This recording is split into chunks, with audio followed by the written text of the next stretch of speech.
Hello!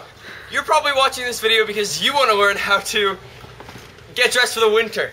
It is currently -5 outside. It's not really as cold as Temagami, but it is cold, trust me.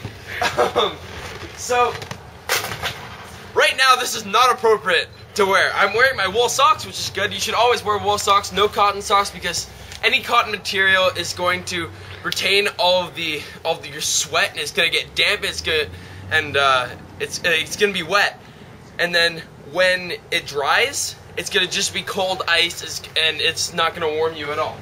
Okay, so I have my duffel bag of clothing. My first layer is my nice base layer. Now this base layer is gonna act as a sweat wicking kind of material, as well as keeping you warm.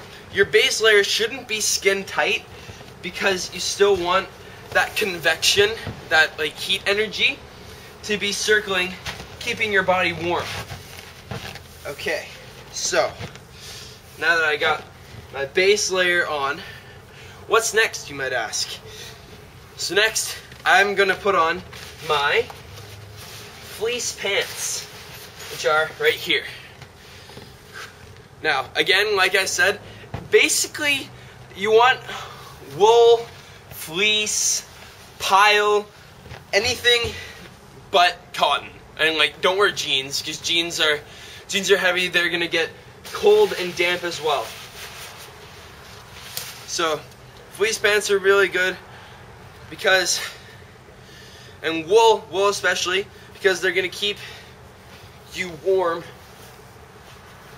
That's basically what you're doing right now, is you're insulating yourself, because humans don't have that like blubber. We don't have that naturally occurring insulation that we need to keep warm, so we need clothing. That's why Native Americans used like deer hide, because deer hide was a really good insulator. So now I've got my base layer on, I've got my wool socks, I've got my fleece pants, and I've got my fleece sweater. What's next? Now, this is gonna be a Gore-Tex outer shell. These are snow pants. The Gore-Tex is a really great material. It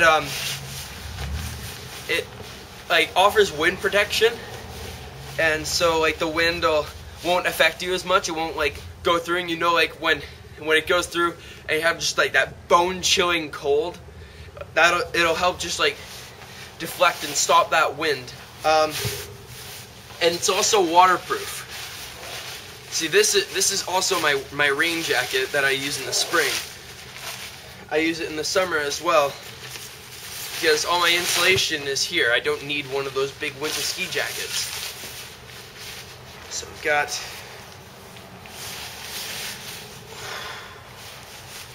see, I'm already warm and toasty. Now I'm gonna zip this up. See, now I have my base layer, which is wicking away the sweat that I may have, and it's also keeping me warm with that convection. My next layer, which is my fleece pants and my fleece sweater, which are also doing the convection, you know, it's all helping. And then I have my waterproof and windproof outer shell.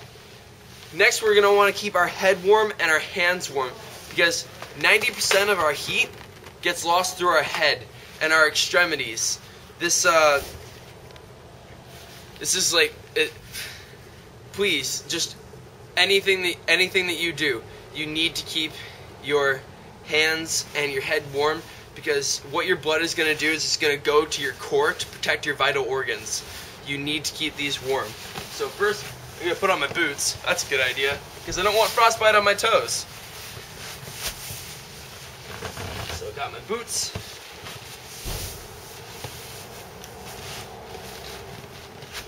Then I'm going to put on my nice wool hat, wool toque. It's nice, keeping my ears warm. And then mittens. I would usually put a glove liner in, but my glove liners are being washed right now. Shame. So now I have the mitts on. My hands are so warm right now. They were just out in the freezing cold. Now the reason that my hands are so warm is because the body heat from each of them is all swimming around in there, like flowing around, keeping each other warm. Gloves are good for mobility, but they keep each individual finger wrapped, and that doesn't keep it very warm. All you have is that insulation from the glove. Using your own body heat is the best way to keep warm. So yeah, I am fully dressed. I am ready for a trek, snowshoeing out to my campsite in Temagami, ready to go winter camping. Have a nice day.